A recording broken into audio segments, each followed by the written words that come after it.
nothing but Star Wars. Give me the Star Wars. Don't let them end.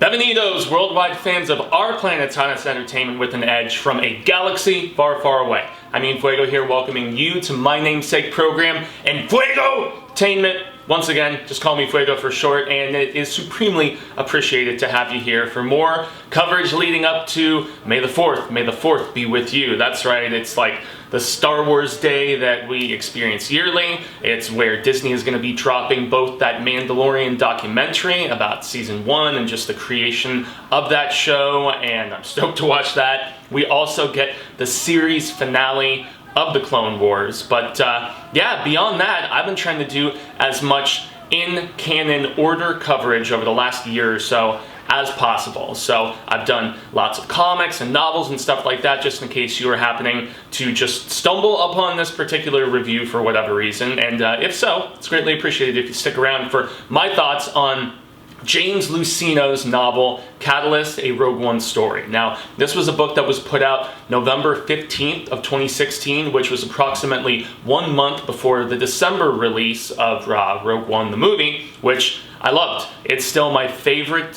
story that Disney has done since the mouse bought Lucasfilm from old Georgie boy. And I adore that movie. I know some people are kind of critical about some of the character development, aside from, Jin and Diego Luna's character. The name is eluding me at the moment, but and K2SO, obviously. Tudyk did great voice work for that. But, I mean, I just love the look, the tone of that movie, and this is a prequel giving backstory about Jin's father and just his involvement with the development of the Death Star. And yeah, so it's basically just all about Jin's mother, her father, obviously, and the importance of him, and then also how Orson Krennic just manipulated and just very underhandedly, very nefariously did stuff behind the scenes, butted heads with other Imperial people after the Galactic Empire had began. And this has quickly become, especially after reading the Tarkin novel that Luceno also did the year before, and this post-Revenge of the Sith and pre-A New Hope era, those years in between, it might be my favorite era of Star Wars. Seriously, I love just how the politics shift from being all about the Separatists, and then suddenly the Separatists are just like, those droids dropped their weapons, and the clones and how they switched with Order 66 and everything that happened after that. But really, more so than anything, I am fascinated by everything that went on with the Empire just basically claiming these worlds to mine all of this, all these minerals and stuff like that they needed to actually make the Death Star, and also to continue making these large starships and, Star Destroyers and whatnot, so that, they could just domineer over the galaxy, so that some of these outer rim planets that were initially part of the Separatist movement, could be kind of, intimidated into falling in line. And yes, this book is rife with those politics and those behind the scenes struggles and just cloak and dagger fights for power. And I love this sort of intrigue. I think this stuff is very fascinating. I could see how this novel might not be for everybody. If you want more action, and that's not to say that we don't get a few, elements of action here and whatnot. There's a couple scenes in particular, but really, for the most part, it's about the intrigue, and it's about the world building, and just, honestly, just diving deep into what the galaxy was like, after, Palpatine had really just, clenched his fist and, taken control, and everything that happened thereafter. And even beyond that, though, since this is a book that spans a number of years, it starts during the Clone Wars era, and then it actually spans all the way through to after the Empire has actually taken control and everything. And so it really leads right up to probably just a year or two before. I'm not sure of the exact timeline, stuff like that, but basically it ends a short time before Rogue One, and that's why they gave audiences a month to read this, and then you could just jump right in with so much additional interesting backstory.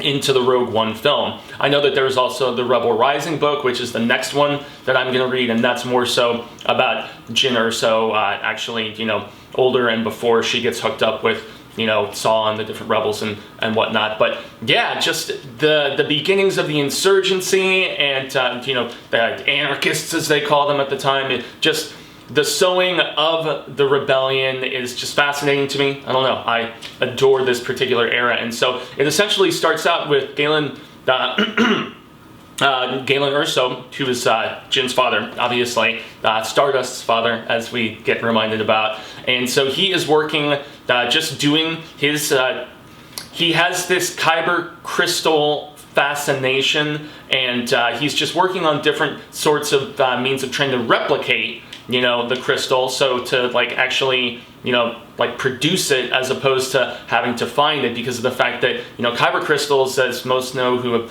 dove a little bit deeper into the Star Wars lore and stuff like that, you know that those are scattered across the galaxy, very difficult to find, normally only in small pieces, but you do find out that especially if you're familiar with lore from, like, you know, hundreds or if not thousands of years back, that the Sith had actually tried to use large-ass kyber crystals to make weapons because of just the immense power that they possess. And as if that wasn't evident enough by, you know, just the fact that, you know, Jedi and Sith made lightsabers from them, you know that this is a very precious, you know, I don't know, natural occurring mineral, or, you know, ore, or whatever you want to say. And yeah, it makes sense that having huge pieces of it as big as like a house would be able to power something like the Death Star. Yeah. And so the initial research that Galen is doing, turns out there is some shizzle going down on that planet, and so him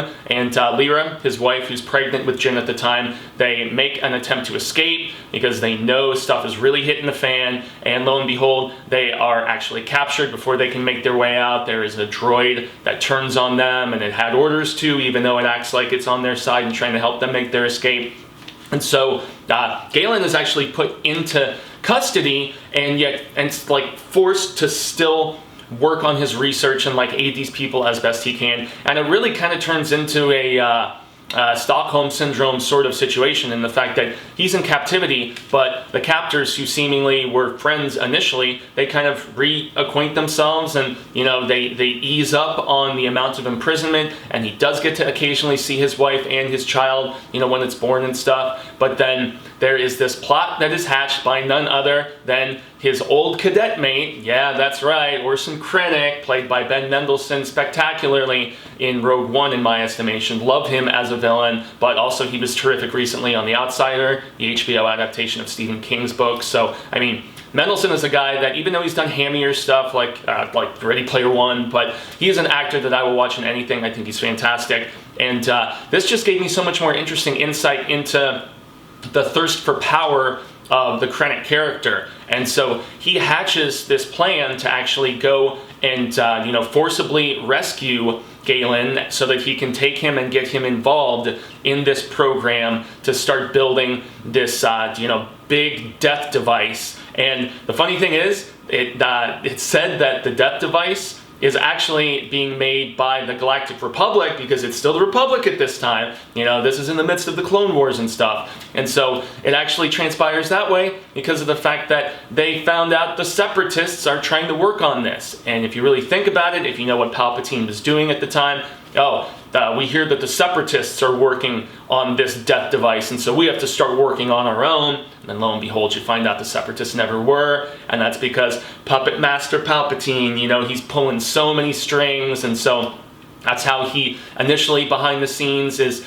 getting this hush-hush project going in the first place. And yet Krennic has this, you know, just desire to climb the ranks, and the way that he sees to be able to do that is by getting his old buddy Galen and his brilliance involved in this project and working on the enrichment and the containment of kyber crystals. And so from there, without getting into too much spoilery detail, it really just goes from initially Krennic having a skeptical Galen involved, but then he entices him to really just do a deep dive, because he's like, I will put everything at your disposal. So he bounces around between a couple different planets, but then ends up back on Coruscant. And yeah, he's like, if you're going to understand Kybers, I will grant you all kinds of different, you know, Jedi information if possible. I will grant you, you know, that he somehow has a stockpile of, you know, all kinds of different Kyber for him to experiment with as well. And the thing is, we learn a lot about Lyra, actually, Galen's wife, and the fact that she has an attenuation to the Force, and she has just a respect for the Jedi, their credo, their code, their valiancy, at least in her estimation, whereas Galen kind of has this impression that the Jedi were actually foolish, because, as I said, this story takes place over a number of years, so it goes from the Clone Wars into the Imperial reign, and so, yeah, we have Galen with no more Jedis around, with a lot more information that he can peruse for his research. And then this is where the tension with him and his wife really starts to just boil up. And yet, all the while, behind the scenes, you've got Krennic like swooping in, trying to entice Galen, who is actually, from working with the Kybers, starting to get almost this like hypnotic obsession with them, and they're affecting his sleep, and when he does sleep he's having weird ass dreams. And so there's a lot of really fascinating stuff going on, and yet as Lyra's suspicion continues to build, and you know, Krennic doesn't want her interfering with Galen's work, with the importance of it, even though Galen doesn't really understand the extent of what he's working on is going to go towards, because Krennic is really dissuading him. He sends her off on this mission to just basically investigate this planet along with Jin, who's a little bit older now, basically investigating this planet for presumed Kyber. And you know, so he sends her away to get basically her out of Galen's hair, so that he just has that utmost focus. And all the while, also, you've got Krennic butting heads with Tarkin, and this is where the way Tarkin is written in this, he really is almost becoming not so much an anti-hero, but somebody at least whose methods you respect. And it carries over from Lucino's Tarkin novel from just a few years before. He writes Tarkin in such a fascinating fashion, and the guy actually has a little bit more nobility and, what's the word that I'm looking for? Honor, I guess, you know, than Krennic. And Krennic is doing so many things like behind people's backs, and you know, not letting people know not letting the higher ups above him know exactly what he is doing, with pillaging certain planets, you know, and just all of these other things. Yeah, and so for that reason, Tarkin is sent on these like wild goose chases, trying to, you know, be distracted by certain things that Krennic has orchestrated, of which we have an appearance of Saw Gerrera, but he's very minor in the fact that there is actually this guy named Haas, and he's a non-human. I forget, he's a Corellian or Norellian, something like that. Anyway, he's a non-human, he's an alien species of some particular sort, but he's got deep conviction that really goes from initially helping Krennic rescue Galen from that planet where he was being held hostage that I mentioned, where his child was born, but then Krennic continues to use him, you know, here and there, and yet all the while, when Haas is back on Coruscant and getting involved with other smugglers and different people, there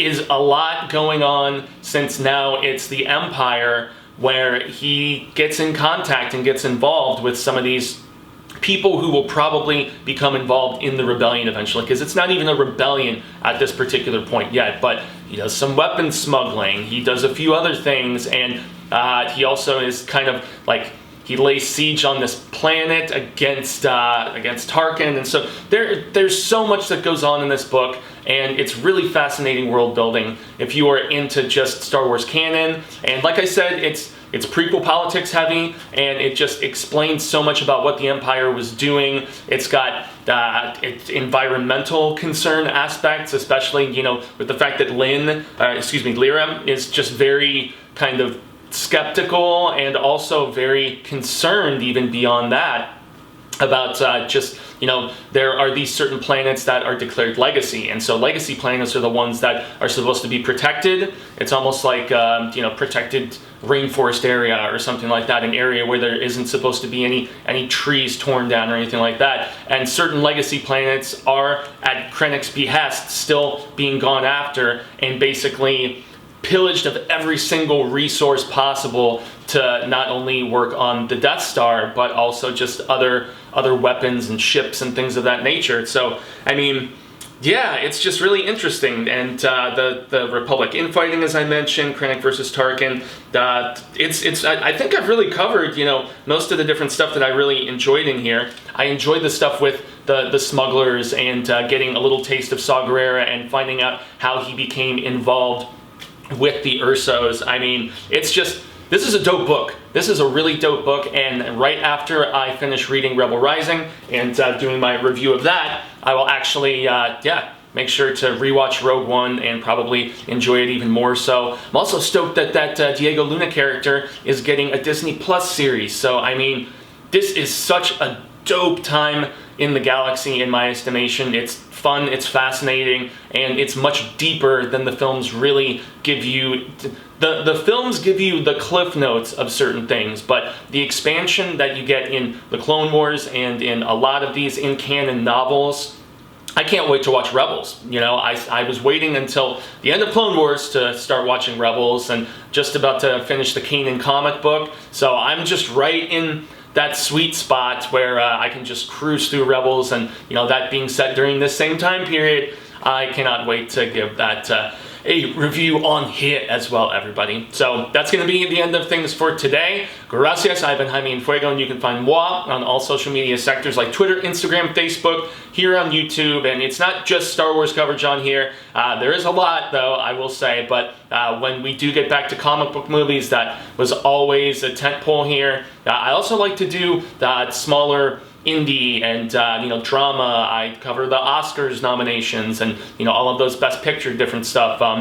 So I try to basically do everything with the exception of scarific stuff, which if you go to youtube.com/The Horror Show channel, at the very bottom, that's where myself, Cecil Laird, Robert Duell, Susie von Slaughter, and Marsha Parker, we all do just all of the spectacular stuff, whether it's film reviews, television, video games, let's plays for the games, trailer reactions, unboxings, makeup stuff. We used to do convention coverage, but everyone's on lockdown, so there's no conventions right now, which breaks my heart. But there's lots of just vintage stuff on our channel as well. At least one episode a day, sometimes two in certain situations, and being the YouTubies, it's all free peeps. So once again, gracias, a grande one from yours truly, and until the reel of Ka comes around once more, hasta luego, cinemigos, and constant viewers and readers in this case alike. But I am hopeful that we get to share more of this palaver sooner rather than later. And until then, stay safe, watch more, read more, and of course, may the Force be with